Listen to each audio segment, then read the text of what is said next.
dipersembahkan oleh Pak Amran, menarik sekali nih kalau kita lihat reaksi masyarakat ketika Presiden Prabowo ya di sidang umum PBB kemarin pidato dan mengatakan bahwa Indonesia ini sudah swasembada pangan. Reaksinya tentu macam-macam, tapi mereka mempertanyakan, loh swasembada pangan, bukankah kita masih impor? Jadi ukuran sebuah negara dianggap sudah berswasembada pangan itu apa? Boleh tahu? Jadi gini, sebenarnya banyak juga yang tidak paham. Yang dikatakan swasembada itu konsensus dunia itu 10% impor dari total kebutuhan. Jadi banyak asal ngomong, nggak ngerti apa sih definisi swasembada. 10% impor dari kebutuhan itu swasembada. Baik, jadi kita sebenarnya berapa banyak yang masih kita impor berasnya? Nah, sekarang saat ini sampai detik ini tidak ada impor. Tidak ada. Tidak ada impor. Beras medium. Nah, tapi kalau orang medium, premium nggak ada. Oke. Nah, yang ada biasanya untuk beras hotel-hotel katakanlah basmati itu kecil banget. Karena ada turis kita orang India atau ada orang sakit diabetes. Nah, itu jadi bukan untuk kebutuhan pangan bukan masyarakat untuk pengobatan luas. Untuk tamu-tamu yang di Bali di hotel-hotel. Tapi yang kita diskusikan sekarang adalah beras medium itu tidak ada impor sampai detik ini.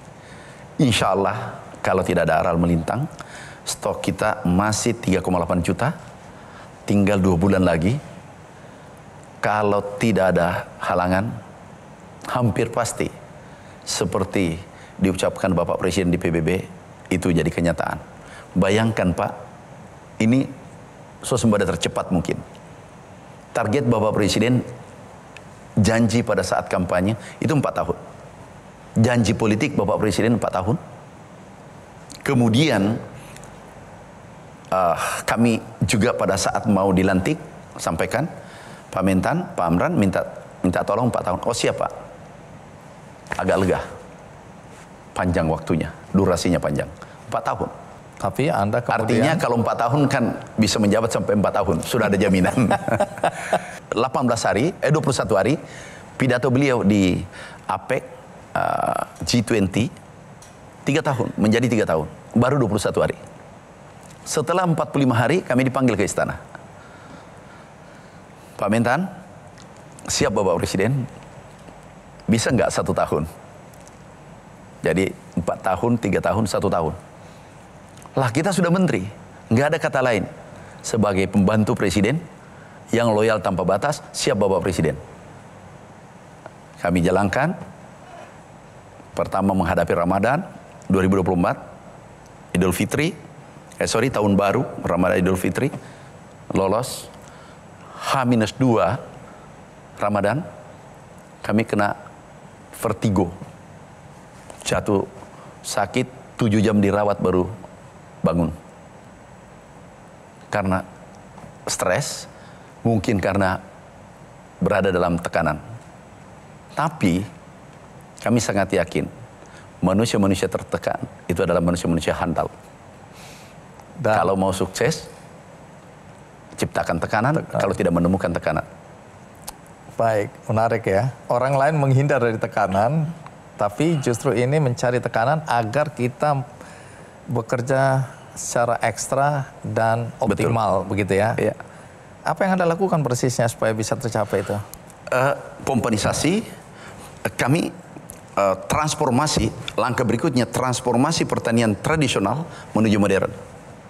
Ini kita transformasi. Tidak mungkin kita mampu bersaing negara lain tanpa transformasi. Kami benahi pertama regulasi yang ada. Ini mungkin pertama dalam sejarah 17 impres dikeluarkan Bapak Presiden. Ada lagi impres kita tunggu 1. Dalam waktu 10 bulan. Biasanya 2 tahun, 3 tahun, 4 tahun. 1 impres. Ini 17 demi petani, demi rakyat Indonesia. Bapak langsung keluarkan. ada impres, memakan waktu 2 hari 3 hari, keluar.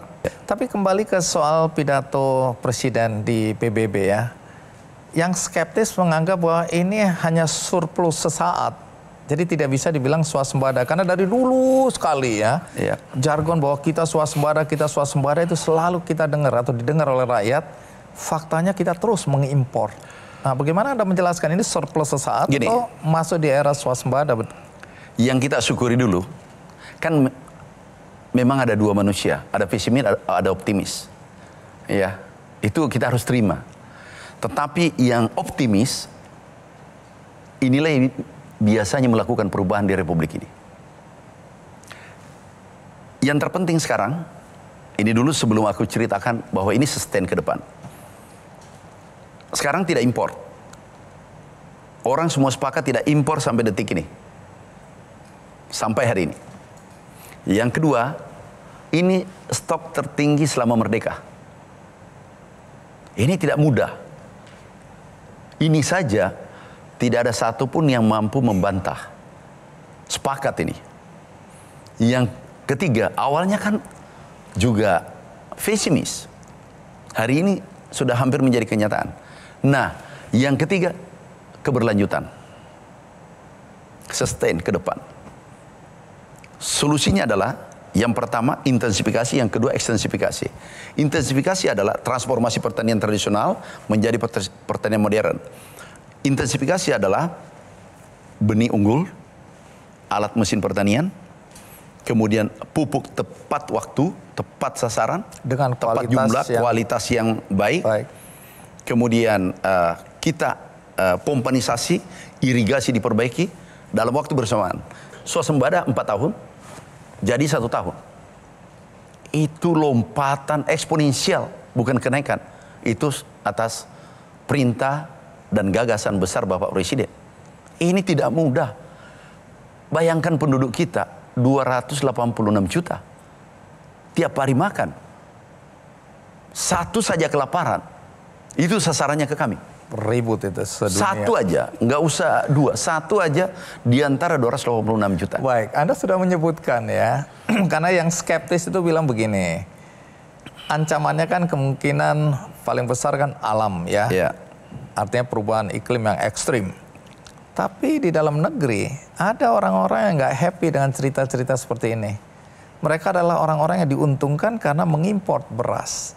Dan Anda secara terbuka mengatakan bahwa ada gurita mafia beras di Indonesia yang tidak menginginkan kita swasembada pangan. Bisa dijelaskan soal mereka ini? Itu sebenarnya normal. Yang tidak normal kalau semua orang happy. Importir, mafia, yang senang bermain-main dengan negara. Kemudian negara lain tidak ada satupun negara menginginkan Indonesia swasembada. Kenapa? Pasar nomor 4 dunia. Sekarang Thailand, Vietnam, India kesulitan. Harga beras dunia dari $460 per ton dulu pada saat impor, sekarang ini $372 per ton. Karena kita tidak impor. Bapak Presiden kami dampingi, ditawari pemimpin Vietnam, Thailand, Kamboja, dan negara-negara lainnya. Kapan Indonesia impor? Tidak pernah membayangkan bahwa kita tiba-tiba hentikan impor. Yang katakanlah tidak bahagia, wajar, itu normal. Justru kalau dia bahagia tidak normal. Tapi bagaimana Anda mengantisipasi orang-orang atau pihak-pihak yang akan mengganggu agar swasembada ini tidak terrealisasi? Ngapain merasa terganggu mereka? Kami lebih pilih rakyat kecil. Kami lebih pilih merah putih. Karena mereka hanya kepentingan pribadi, kepentingan kelompok. Dulu kalau impor nih 7 juta, katakanlah memang 1.000 saja, itu 7 triliun. 1.000 rupiah aja dipermainkan, 7 triliun. Belum keuntungannya. Dalam waktu impornya 1 bulan, 2 bulan, mendapatkan triliunan. Jadi kita harus maklum, kita harus wise. Kami sekarang jadi orang Sulawesi. Bijak menghadapi mereka. Dia saudara kita juga. Nggak, bijak itu artinya pembiaran ini. bahwa mereka main-main dengan kepentingan utama masyarakat Indonesia. Ini sepertinya Pak Andi Noye ini memancing saya. Pertama kami lakukan nih yang oplos beras beres 36 tersangka. Ada nggak pernah melakukan seperti itu? Ini resikonya tidak kecil. Tapi demi merah putih kami lakukan dan perintah Bapak Presiden. Kami laporkan. Kalau kita lemahkan petani, negara ini lemah. Karena mereka adalah pahlawan pangan. Bayangkan kontribusi petani Indonesia saat ini.